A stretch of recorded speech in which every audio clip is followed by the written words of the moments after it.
Hello everyone, Jaspreet this side. Welcome back to my channel more than tadka with Jazzy. आज मैं आप लोग के लिए लेके आई हूँ एक बहुत सी चटपटी सी अमेजिंग सी रेसिपी। देखकर तो समझ में आ ही गया होगा और मेरे ख्याल से तो मुंह में पानी भी आ गया होगा। तो जैसे कि मैंगो के सीज़न में हम आम का अचार डालना नहीं भूलते ना, वैसे ही सर्दियों के सीज़न में मिक्स वेजिटेबल का अचार डालना हम कैसे भूल सकते हैं। तो चलिए आज मैं शेयर करूँगी हमारी ये चटपटी सी रेसिपी आपके साथ। तो चलिए स्टार्ट करते हैं। तो जैसा कि आप देख रहे हैं कि मेरे पास है यहाँ पर कुछ सब्जियाँ, जिसमें मैंने ली है गोभी, गाजर, यहाँ पर मैंने ली है हरी मोटी वाली हरी मिर्च और इसके साथ ही साथ मैंने यहाँ पर लिए हैं कुछ शलगम। तो ये सारी सब्जियों को मैंने वॉश करके साफ़ करके अच्छे से काट लिया है। काट कर मैंने इसको ओवरनाइट न्यूज़पेपर या किसी मसलिन क्लॉथ पर, आप किसी पे भी आप बिछा कर इसको रख सकते हैं आराम से पंखे के नीचे। ये सुबह तक बिल्कुल अच्छे से ड्राई हो जाएंगे। जो इसका एक्स्ट्रा मॉइस्चर होगा बिल्कुल अच्छे से ड्राई हो जाएगा। तो मैंने तो यही किया है। अगर आपके यहाँ धूप निकल रही हो तो आप एक दिन इन सब्जियों को धूप भी दिला सकते हैं, तो भी इसका एक्स्ट्रा मॉइस्चर सूख जाएगा। तो चलिए अब हम इसका मसाला तैयार कर लेते हैं। तो हम आ गए हैं हमारी किचन में। यहाँ रख दिया एक पैन फ्लेम के ऊपर और यहाँ पर हमने ली है 2 टेबलस्पून मेथी दाना। तो मेथी दाना थोड़ा सा भुनने में टाइम लेता है, इसलिए इसको हम सबसे पहले डालेंगे पैन में और इसको हम ड्राई रोस्ट करेंगे। इसके साथ ही साथ हम बाकी के मसाले भी मिक्स करेंगे, लेकिन सबसे पहले हम मेथी दाना को हल्का सा रोस्ट कर लेंगे। तो जैसे ही हमारा मेथी दाना रोस्ट हो जाएगा, हमने यहाँ पर ली है हरी सौंफ। ये मैंने यहाँ पर ली है 4 टेबलस्पून सौंफ। तो इसको भी हम साथ में ही भून लेंगे। और जैसे ही जब हमारी सौंफ में से एक अच्छी सी हल्की सी खुशबू आने लगी, यानी 2 मिनट भूनने के बाद, ज़्यादा देर तक इसको नहीं भूनना है, धीरे धीरे बाकी मसाले मिक्स करेंगे तो ये भी भुनती जाएगी। तो अब हम यहाँ पर ऐड करेंगे अजवाइन। 1 टेबलस्पून हमने यहाँ पर ली है अजवाइन। अजवाइन को भी हम यहाँ डाल देंगे और इसके साथ साथ में ही हम इसको भी भून लेंगे। अजवाइन बहुत ही हेल्दी होती है और सर्दियों के लिए तो बहुत ही अच्छी होती है, इसलिए हम यहाँ पर अजवाइन ऐड कर रहे हैं। अगर आप अजवाइन का फ्लेवर पसंद नहीं करते हैं, आप उसको टोटली स्किप कर सकते हैं। इसके साथ ही साथ हमने यहाँ पर लिया है जीरा। 2 से 2.5 टेबलस्पून हमने यहाँ पर जीरा लिया है। खड़ा जीरा लेना है, जीरा पाउडर बिल्कुल भी नहीं लेना है। खड़ा जीरा डालेंगे इसमें और साथ साथ में ही इसको भी अच्छे से भून लेंगे। तो अब हमने यहाँ पर डाल रहे हैं खड़ा धनिया। तो खड़ा धनिया मैंने यहाँ पर लिया है 4 टेबलस्पून। आप चाहें तो 1-8 टेबलस्पून ऊपर नीचे कर सकते हैं, ज़्यादा भी होगा तो चलेगा। तो मीडियम टू हाई फ्लेम पर हम इन सभी मसालों को अच्छे से भूनेंगे। तो अब बारी है यहाँ पर एक और इंग्रेडिएंट ऐड करने की मसाले में। तो हम यहाँ पर डाल रहे हैं 1 बड़ा चम्मच भर के काली मिर्च का पाउडर नहीं, खड़ी काली मिर्च। तो खड़ी काली मिर्च भी हम इसके साथ साथ डाल देंगे, क्योंकि काली मिर्च को बहुत ज़्यादा नहीं भूनना होता, उसका फ्लेवर ख़त्म हो जाता है, इसलिए हम बाकी मसालों के बाद इसे डाल रहे हैं। तो हल्का सा जो मसालों की गर्मी है ना, उससे ये भी गर्म हो जाएगी, ताकि पीसने में भी इसे थोड़ा आसानी रहेगी। तो काली मिर्च भी हमने यहाँ पर डाल दी है और मसालों की भीनी भीनी सी खुशबू आनी शुरू हो गई है, यानी कि ये मसाले जो हैं बहुत अच्छे से भुन गए हैं। तो अब हम फ्लेम को करेंगे ऑफ़, और फ्लेम को ऑफ़ करने के बाद हम यहाँ पर डालेंगे हमारा एक सबसे इम्पॉर्टेंट इंग्रेडिएंट, जो कि है बनारसी राई। जी हाँ, खट्टी वाली जो होती है ना, वही बनारसी राई हम यहाँ पे इस्तेमाल करेंगे, क्योंकि खटास के लिए हमें कोई ना कोई एक इंग्रेडिएंट चाहिए होता है। तो हम यहाँ बनारसी राई का इस्तेमाल कर रहे हैं, क्योंकि राई से इस अचार का टेस्ट ना 4 गुना ज़्यादा बढ़ जाता है। बिना राई के इसको बनाएंगे ना, तो वो टेस्ट आपको कभी नहीं मिलेगा जो राई के साथ बनाने पर आएगा। तो इस इंग्रेडिएंट को बिल्कुल भी मिस ना करें, बिल्कुल भी स्किप ना करें, ये ज़रूर ऐड करें। तो चलिए, हमारे सभी मसाले अच्छे से भुन गए थे और राई भी हमारी गर्म हो गई थी मसालों के साथ मिक्स करके।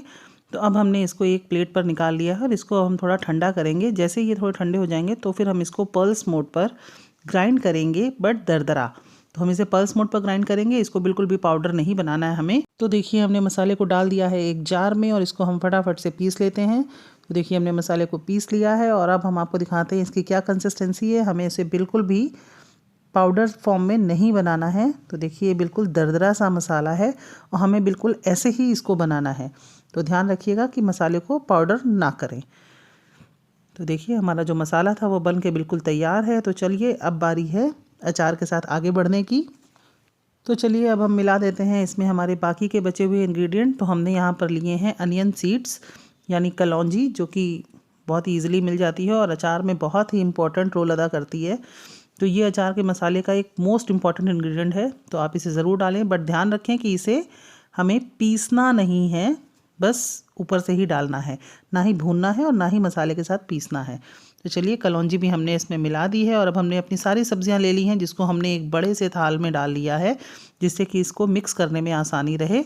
तो चलिए, हम इसमें डालते हैं हमारे स्पाइसेस। तो यहाँ पर हमारी मम्मी जी हैं जो अचार में मसाले मिक्स कर रही हैं। तो वो तो अंदाजे से ही मिक्स करती हैं। मैं आपको बता देती हूँ, यहाँ पर कम से कम 2 से ढाई टेबल स्पून के आसपास हम यहाँ पर हल्दी मिक्स कर रहे हैं इसमें। इसके साथ ही साथ हम यहाँ पर डालेंगे नमक। तो नमक हम डालेंगे अचार के हिसाब से। मैं यहाँ पर 6 टेबल स्पून नमक का इस्तेमाल कर रही हूँ। तो यहाँ पर चलिए हम नमक भी मिला देते हैं।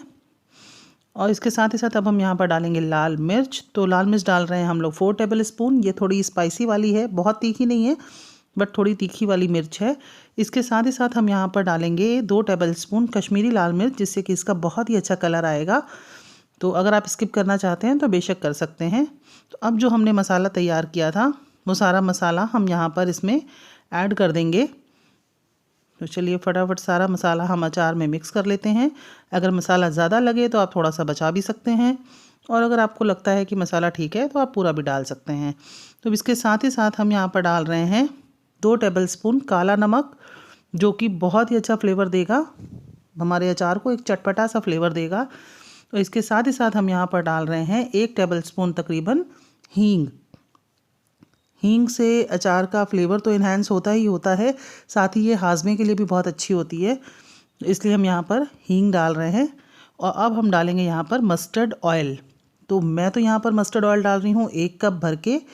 बहुत ज़्यादा तेल हम नहीं इस्तेमाल करेंगे, क्योंकि हम बहुत टाइम रखने के लिए इसको नहीं बना रहे हैं। हमारे यहाँ ये अचार बचता नहीं है, बहुत जल्दी ख़त्म हो जाता है। तो अगर आप ज़्यादा टाइम रखने के लिए बना रहे हैं तो आप थोड़ा ज़्यादा तेल भी इस्तेमाल कर सकते हैं। और ये मस्टर्ड ऑयल मैंने ऐसे ही इस्तेमाल किया है, बिना गर्म किए। बट अगर आप लोगों को इसकी स्मेल अजीब लगती है या प्रॉब्लम होती है उससे, तो आप उसको अच्छे से गर्म कर लें, गर्म करके ठंडा करें और ठंडा करने के बाद फिर इस्तेमाल करें।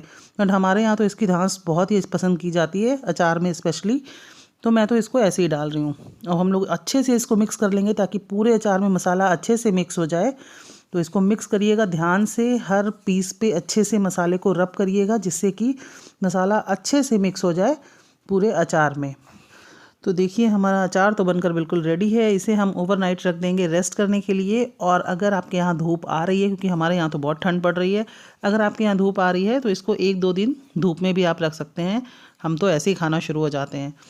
तो देखिए दूसरे दिन सुबह मैंने इस अचार को खोला है, और ये अचार देख सकते हैं आप कितना डिलीशियस, कितना यमी लग रहा है ना।